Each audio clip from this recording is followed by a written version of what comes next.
My name is Brian. This is my 1976 Eagle 05. It was originally delivered to the VA hospital, converted in the 90s, and I've owned it and lived in it for 2 years, and I've completely remodeled it and brought it up to date. So let's start this tour with the outside of the bus. This is just storage, nothing special. This is the lower half of my mini split. You'll see the other side in a second. This is my water services and where I dump my tanks. This is my generator bay. Let me open it.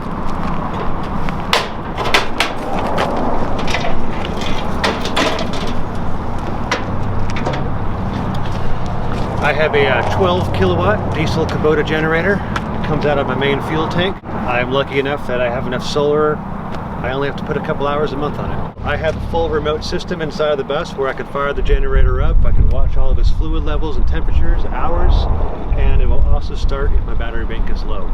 Luckily, I have enough solar right now that I only have to maybe put an hour a month on it. So this bus was originally converted in the 80s, so my power is kind of antique. It's something I'm working on remodeling, but here it is as it is. I currently have 600 amp hours of lead acid, 3000 watt inverter. This is my switching unit, my main power box, and my charge controller is all sit back here. These two bays here are propane and storage. So let's see the inside of the bus. Okay. Come on. Oh. Jack. So this is the entryway to my bus. This is where I keep my bicycle. I do not bring a car with me, so I keep it here so I don't have to go in and out of the bus. These are blackout blinds that I had bought at Costco. Cut them down and left one long here for the winter. The cockpit is pretty much the same as when I bought it, but I did remove all the carpet and wainscot everything, as well as the floor. I do have internet. I have 3 separate cellular embedded routers in a bus, one on the ceiling, 2 right here behind, and 1 more behind the TV. So I have great internet wherever I go in this country, and I do watch too much TV, so I have a big TV in front and another one in the back. This couch was originally in the bus. It does have underneath storage, and because of the dog we won't fold it out. This is where he spends most of his time. And this is my desk. This is where I make a living. I spend a lot of time sitting here all over the country. So originally when I bought this bus, I was the director of IT for professional bowling, and I traveled all over the country. So this is where I would work when I'm working at a TV show, or if I'm working remote in an office in a data center. The cabinetry was original to the bus when I bought it. As well as the mirror and the lights. I do not know what the original owner was going for, but I'm into it. The ceiling I've redone. I wanted to do a 1920s New York apartment, and I thought this was the best bet. This is all actually made out of styrofoam, and I probably spent twice the money on glue, trying to experiment on glue that would stick to the ceiling and the styrofoam without eating it up. But I think it came out beautiful.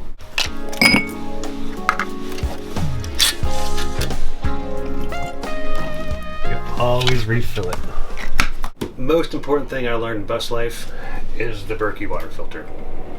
Fresh water is important. I don't like to drink out of my tanks because I buy or I pick up water anywhere in the country, and this saves me so much anxiety. I always know every day I've got cooking water, I've got drinking water, I've got water for my dog. Underneath here, I have a 3-way water filter. It'll heat off of engine heat, it'll heat off of propane, and it will heat off of electricity. So wherever I am at, whether I'm boondocking or I'm driving, I have options for water. This is my sink I bought off the internet. It seems to work well, but with a flat bottom, you have to park level. It's unfortunately one of those things you learn. Cabinetry is original to the build, but I did redo all the window trim. I put a new microwave in. I put a commercial grade or high-end residential grade stove. Converted it from natural gas to propane. I do have a residential refrigerator that is 25 years old, and I would like to upgrade it, but it's not a priority. Someday down the road I will do that. The history of this bus. What little I know about the bus, it was built in 1976 and it was originally delivered to the VA hospital. By the date codes on some of the appliances, I can tell it was converted in around 1996. and I don't know anything other than that. I unfortunately never got to meet the builder. He passed away, and I got it from an estate sale. The bus was abandoned in a field when I got it. I was able to pull it out of the field, put tires on it, get it running, bring it home. And within 11 days of purchasing the bus and bringing it home, I moved into it and drove to Texas from Seattle. So it was all trial by fire, 100%. This here is my water system, my inverter system. So I know how much power I have, how much water I have. So I have 1,600 watt panels on the roof. They are all semi-flexible panels because I did not want to raise the roof another inch. I did glue those to the ceiling against manufacturer's recommendations, but they work. I have more power than I can store. I carry 150 gallons of fresh water, 100 gallons of gray, and 50 of black. By myself, with just the dog and I, we can typically go 5 weeks. I have filled my water in 30 states. I have learned not to fill it in Quartzsite, Arizona or Nevada. Get water in Oregon, get water in Washington, get water in Idaho. And if it'll make you across the country, get it where you can. Schoolie versus transit. That is one of the biggest things I come across on the internet. Obviously I went transit. I went with a different lifestyle. I went to be on the road and to want for nothing. While the schoolies have a little more love for the hills, the mountains, the traveling, the love for their surroundings, not where I'm at. So I went transit bus. Why? Because I wanted more space. I wanted bigger height. I didn't want to deal with wheel wells. I wanted to be able to say, I'm going to go 4,000 miles and not care about it. I want to be able to go 4,000 miles at 65 miles an hour and not have any compromises. I don't camp. I don't go out on dirt roads. Being someone who travels full time, liquor prices are different everywhere. Keep a well-stocked liquor cabinet and know what states to buy it in. I replaced the countertops to match my floors. Originally, I had white shag carpet, and if you spend a lot of time in dirt, there would be a black stripe here that you just can't clean out. So I put the flooring in, and I re-insulated the entire bus when I did it. I did do all the wainscoting through the entire bus because I wanted to be a 1920s New York apartment. That was my theme when I decided to build this bus. So all of my colors, everything I built was what I thought would have been appropriate colors in the 20s. Old versus new. This is a 1976. I run a Detroit 2-stroke diesel. I have no fuel injection, no computerized anything. For a lot of people that's strange. But this was a transit vehicle. It was meant to be worked on. Every part of this bus was out of a semi, out of a generator, out of a crane, out of something that something else exists. There's nothing unique to this bus but the chassis. So for me, it was easier to choose something where I could buy parts anywhere. There's no fuel injection. I don't have to worry about it. I can buy an engine off of a pallet because they use these in boats, they use it in generators, they use it in forklifts. They use these things in everything. So for me, this is the easiest thing to maintain because it's all history that still exists in parts. So when I built this bus, I wanted to be able to go anywhere in the country and not have to worry about the weather. So this bus has propane heat, which is controlled back over here. I have a mini split, and I also have a diesel heater. So I can pretty much regulate the temperature no matter where I'm at. So this is my food storage. I keep all my stuff here. You know, down here, more dry goods, more flowers, just basic bags and such. I am fortunate enough to have a washer and dryer. It is a 1990s European model that works way better than I ever expected. Then we move on, more clothes, laundry, toaster oven. This is very exciting. And this is back into the back of my bus. I do have a full bathroom.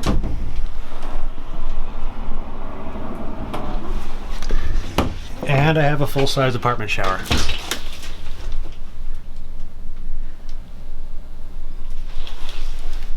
This is my mini split. It is a 1200 BTU Mr. Cool. It has worked really well. This mirror I got out of my grandparents' farmhouse. And I really like this configuration because my bed is behind here. So if I have a guest and they want to use the restroom at night, they don't bother me. I don't even know what to say. This is my bedroom. What size is the bed? It's a full-size bed. It was my first new bed I've ever bought in my life. Wow. And then you have more storage back I there? have tons of storage, top and bottom. I have my TVs right here. I watch way too much TV. And another mirror. Yeah, another mirror over the bed. I didn't put that there. I'm curious about the guy who did. I found a VHS tape. Oh, did you watch it? Oh no. I'm terrified. I have no idea what's on here. Maybe one day when you're feeling it. I don't think I want to know. It could be in here 30 years. I grew up in Oregon in the 80s. I used to ride bicycles a lot. You probably noticed I have bicycles. And there was this old bus on a hill, and I would ride by it at least once a month just to look at this bus. And I know nothing about it. I don't even remember anything about it. But it became a fascination. This guy lived in this bus. He could move every day if he wanted to. Never did, but he could. My life fell apart in Seattle. I was already traveling 250 days a year. And when I decided I was going to do this, I decided I was going to go with an antique bus. It seemed like the right thing to me. So I started looking, and I looked and I looked and I looked at a lot of buses, and they're so overpriced. But I came across this abandoned in the field, and I got a great deal on it. It needed a ton of work. But the more I worked on it, and the farther I got into it, the easier it got. So it makes more sense. And now that it is built, and I've been in it for 2 years now, I've crossed the country 7 times. I've been to almost every state on the continent, some of them many times in 2 years. And I travel with my dog, who's asleep. So this was the best choice for me based off of my mission. Everybody has to look at their mission. Do you want to camp? Do you want to spend your time in the woods? Do you want to drive in cities? Do you want to go across the country on a whim? My mission, this worked out perfectly. My name is Brian. Thanks again for the tour of the bus. I enjoyed having you. You're welcome to follow me on Instagram. He will link it below. And I'll see you down the road.